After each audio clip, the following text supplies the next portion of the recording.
My descent into mental illness was like a death. Everything stopped. I was hospitalized probably over a dozen times. There is no what if with mental illness. It's there with you the rest of your life.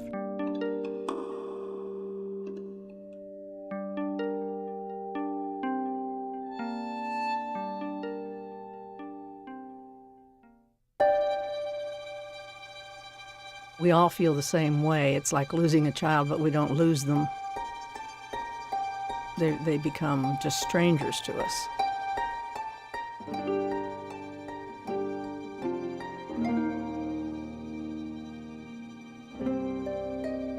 With Conrad, Wellspring was available, and I was determined that he would not slip into the streets. I mean, it wasn't a normal existence. We tried to make it as normal. We lived on a very normal street, But I can remember on that normal street, after Billy got ill, I didn't feel as comfortable there because people really kind of wanted me to move.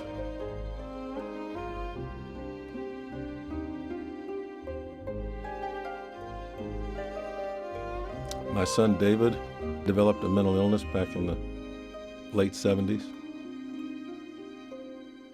It was very difficult because he had been a great athlete, all-state football player at Trinity, and it was just hard to accept. And I was a little bit embarrassed, I have to admit. I kind of hid it for a lot of years. It kept getting worse and worse, and lots of jail time, lots of hospitals, lots of living on the streets. And I, one minute would feel very bad for him, and the next minute I would want to goose him into doing better.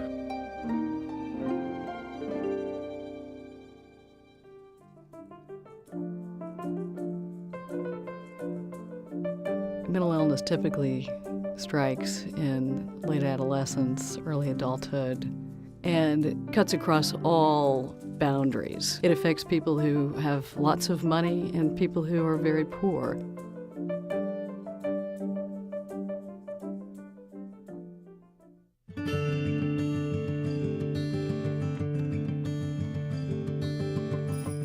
I was a U of L graduate, and my father died about that time. I was hospitalized a number of times. Recovery from mental illness does not mean cure. Recovery means helping people find a meaningful life. And that's what Wellspring is all about, helping each person find meaning in their own life. I get to share my experiences in recovery. It's really a fulfilling feeling. I am a symbol of hope. Somebody can actually have a meaningful, fulfilling life beyond their mental illness. If I can do it, you can do it. What recovery really means is redefining yourself in light of this illness. What are my goals now? And what do I want to achieve? And how am I going to get there? Wellspring can help with that. In February of 2005, when David got real psychotic, we tried to talk him into the hospital, and he just would not go. He said, I will not go. One day he said, I'll go to the CSU. So I called the people at Wellspring, and they said, it's a small place. It only has 8 beds, and at that time they were full, but we think there'll be an opening in a day or two. So I told David, can you hang on? Well, the next day they called me and said, there's an opening. And I couldn't get a hold of David. And by that time he had caught a bus and gone to Nashville and jumped off a bridge. So if the CSU had been bigger, if there were more CSUs, my son might be alive today. There are so many people out there that need this. Their families are struggling with something way beyond them. It's kind of like treating a cancer with an aspirin. You just can't do it. I just am so thankful for Wellspring. I think the last, 4.5 years of Conrad's life were probably the happiest since he'd been 15. And that's a lot of years to be out there from 15 to 39. And so when he passed away, I felt, I got him in what I think was the best place in Kentucky.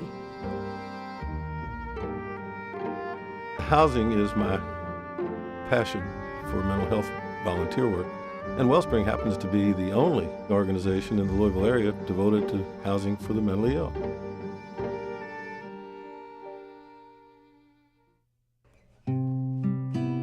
I hope people realize that there's a good prognosis for people with mental illness, and there is a future for people, especially nowadays. With Wellspring, there is hope.